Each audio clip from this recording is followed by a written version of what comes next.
Praise the Lord. बस एक काम कीजिए, आपकी प्रार्थना का उत्तर तुरंत आएगा। ऐसा कौन सा वो काम है? सुप्रियो, हम अपने जीवन के अनुभव से आपको बताते हैं। हमारे जीवन में इतनी सारी समस्याएं थी कि कोई रास्ता नहीं नज़र आ रहा है। बहुत सारी टेंशन थी, लेकिन परमेश्वर ने कैसे धीरे धीरे करके हमें सिखाया, उन परिस्थितियों से उबारा, क्योंकि हमारे जीवन में संदेह की स्थिति थी और वचन के प्रति भरोसा नहीं हो पाता था। वचन के प्रति हमारे अंदर कोई भरोसा ही नहीं था, जिसके कारण हमारा विश्वास जो था डगमगा रहा था। और जैसे ही विश्वास डगमगा रहा था, तो विश्वास जब डगमगाएगा तो कैसे हम अपनी प्रार्थना का उत्तर पाएंगे। तो संदेह की स्थिति कैसे उत्पन्न होती है, हम सीखते हैं। जैसे हम वचन में जाते हुए, प्रार्थना करते हुए, बाइबल को पढ़ते हुए सब कुछ करते तो हैं, परंतु संदेह की स्थिति बनी रहती है। इसका एक कारण होता है कि हमारे जीवन में तमाम परिस्थितियों के कारण जो धोखे दगेबाजी हमारे जीवन को छला जाता है, जिसके कारण हमें भरोसा नहीं हो पाता। क्योंकि मनुष्य हमारे लिए ठोकर का कारण बनते हैं, जिसके कारण हमारा दिल टूटता है, और दिल टूटने के कारण हमें किसी पर भरोसा नहीं होता है। हम ये सोचते हैं कि जिस मनुष्य के साथ हम इतना अच्छा व्यवहार कर रहे हैं, वो हमारा भरोसा तोड़ दे रहे हैं, तो ये वचन पर भरोसा करके हम कैसे आशीष पाएंगे। लेकिन अब वो संदेह की स्थिति बनी रहती है। लेकिन जब संदेह की स्थिति बनी रहती है तो बनी रहने दीजिए। बस एक काम कीजिए, वो काम ऐसा है कि आप परमेश्वर पे भरोसा कायम रखिए, विश्वास में मजबूती के साथ आगे बढ़ते रहिए। चाहे जीवन की कठिनाइयाँ कितनी भी क्यों ना घेरें, लेकिन फिर भी परमेश्वर से भरोसा अपना मत हटाएं। एक माँ को देखा होगा, छोटे बच्चे को उंगली पकड़कर चलना सिखाती है। कई बार उसको उंगली थाम कर चलाती है, लेकिन कई बार उसे छोड़ती भी है ताकि वो खुद से चलना सीख जाए। ऐसे ही हमारा परमेश्वर है। कई बार परिस्थितियों के बीच में वो हमारी प्रार्थनाओं को इसलिए भी नहीं सुनता ताकि हम प्रार्थना करें और हमारी गलतियों को भी सुधारें, और हम जान पाएँ कि हमारी प्रार्थना किस लिए नहीं सुनी जाती है और संदेह की स्थिति क्यों उत्पन्न होती है। इन बातों के बीच से हम विचार करें। चाहता है हमारा परमेश्वर, हो सकता हमारी जर्नी में तमाम समस्याओं के बीच में से हमें गुजरना पड़े, लेकिन यकीन माने, जब आप परमेश्वर के वचन पर भरोसा करना धीरे धीरे सीख जाएंगे, जैसे कि आपने प्रार्थना की, मेरे सिर का दर्द दूर हो जाए, तो प्रभु ने आपके सिर का दर्द उसी क्षण दूर किया। ऐसे आपका विश्वास कायम होता है, भरोसा बनता है। फिर से आपने कोई बड़ी संकट या मुसीबत आई तो भी आपने प्रार्थना की, परमेश्वर ये हमारे जीवन से हट जाए,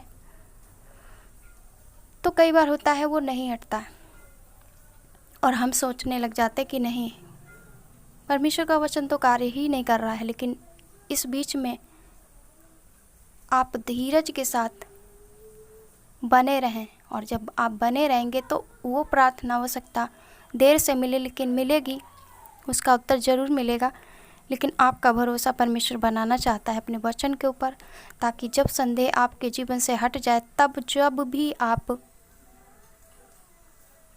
जो भी प्रार्थना करें, वो परमेश्वर आपको उत्तर दे। संदेह की स्थिति हमारे आसपास के लोग भी हमारे जीवन में उत्पन्न कर देते। वो इसलिए क्योंकि जब हम मसीह पर विश्वास करते हैं तो उसकी इच्छा के अनुसार चलने का पूरा प्रयास करते हैं। लेकिन जैसे ही लोग देखते हैं कि इतनी समस्याओं के बावजूद भी ये मसीह में विश्वास करती है, दोष लगाने लगते, क्या मिला करके तमाम परिस्थितियाँ उत्पन्न होने लगती हैं, और जब भी कोई बात आए तो बस मसीह को ही पकड़ लेते हैं और हमारी नाम धराई शुरू कर देते हैं। इसलिए कई बार हम विश्वास में कमज़ोर पड़ जाते हैं और विश्वास में कमज़ोर होने के कारण हमारे जीवन में संदेह उत्पन्न होता है। तो ये चीज़ें छोटी छोटी सी हैं, इनमें ध्यान देने की ज़रूरत है। इसीलिए बस एक काम कीजिए, ये परिस्थितियाँ बदले न बदले, लेकिन जो वचन परमेश्वर का कहता है वो अवश्य पूरा होता है। इसलिए आप अपने जीवन से संदेह की स्थिति ना आए, ऐसा भरोसा करके आगे बढ़िए, ताकि जब भी जो भी आप मांगे वो मिले ना मिले, लेकिन आपके जीवन में संदेह ना उत्पन्न हो। प्रभु आप सबको बहुत आशीष दे, क्योंकि सिर्फ एक काम कीजिए, परमेश्वर के वचन पर विश्वास बनाए रखें। कई बार आपने भी अनुभव किया होगा, परिस्थितियां तमाम होती हैं, उसके बीच में हमें रास्ता नज़र नहीं आता, लेकिन फिर जब हम परमेश्वर पर भरोसा करके विश्वास के साथ प्रार्थना करते हैं तो शायद वो बाहरी रूप से परिस्थिति भले ही न बदली हो, लेकिन हमारे अंदर जो शांति रहती है वो बहुत ही एकदम सुकून देने वाली होती है और हमें मजबूत अंदर से परमेश्वर करना चाहता है, बाहर से नहीं। सबसे पहले जब आप अंदर से मजबूत होंगे तो बाहरी चीज़ें तो हमें देखकर ही डर जाएंगी, भाग जाएंगी, वह दुष्ट आत्माएं भाग जाएंगी, वो परिस्थितियाँ आपसे खुद डर करके। इसलिए परमेश्वर सबसे पहले आपको मजबूत करना चाहता है। इसलिए सबसे पहले सिर्फ आप एक काम करें, अपने जीवन को संपूर्ण समर्पण के साथ परमेश्वर के हाथों में दे दें और ये संदेह ना करें कि परमेश्वर आपको देख नहीं रहा। ये विश्वास करें कि जब हमने अपने जीवन को परमेश्वर के हाथ पे दे दिया तो अब ये जीवन उसका है और उसी के अनुसार चल रहा है। आप चलते जाइए मार्ग में, हो सकता है आपकी टेढ़े बेंडे रास्ते से भी जा रहे हों तो भी परमेश्वर आपको सीधे रास्ते पर ही लाएगा। बस सिर्फ एक ही काम करना है, परमेश्वर के वचन पर भरोसा करके निरंतर उससे जुड़े रहना है, निरंतर उससे प्रार्थना करना। सिर्फ एक ही काम है, वो अपने आप को समर्पण के साथ परमेश्वर को अर्पण कर दीजिए। चाहे कुछ समझ में आए या ना आए तो भी परमेश्वर से बोलिए, प्रभु ये जीवन आपका है, ये जीवन आपका है, इसलिए आप इस जीवन के द्वारा महिमा लें। क्योंकि तमाम परिस्थितियाँ हमारे जीवन में इसलिए भी रहती हैं क्योंकि जो परमेश्वर हमसे चाहता है वो हम करना नहीं चाहते, इसलिए भी परिस्थितियाँ हमें चारों तरफ से दबाती, क्योंकि परमेश्वर की बगैर मर्जी के हमारे साथ कुछ भी भला या बुरा नहीं घट सकता। ये सब आप विश्वास कर लें।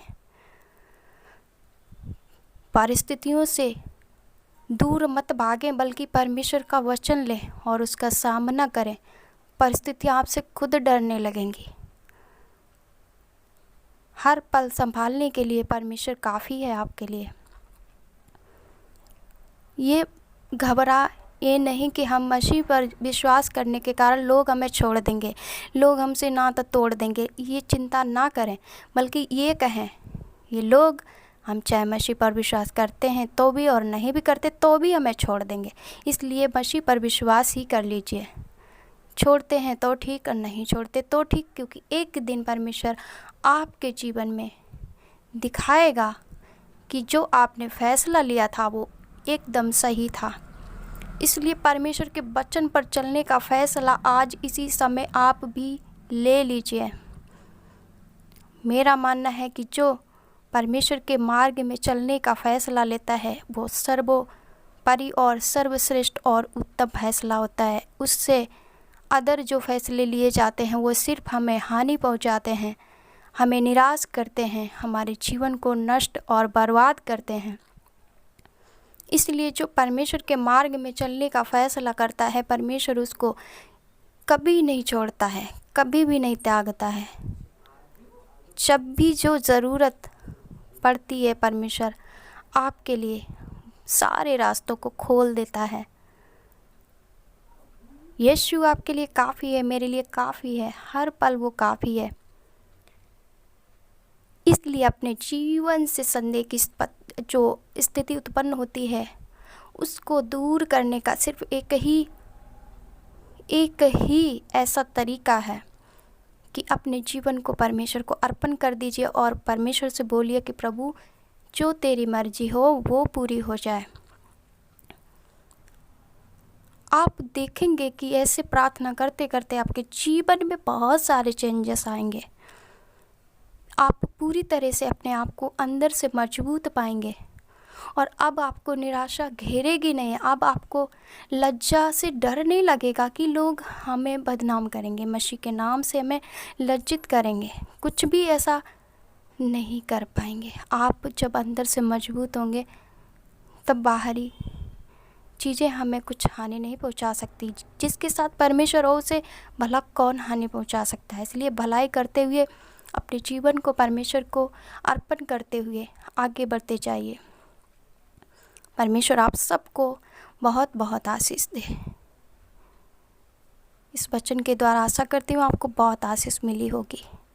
इसलिए इस वीडियो को शेयर करें ताकि दूसरे भाई बहन को भी आशीष मिल सके और वो भी जान सके कि उनके जीवन से संदेह किस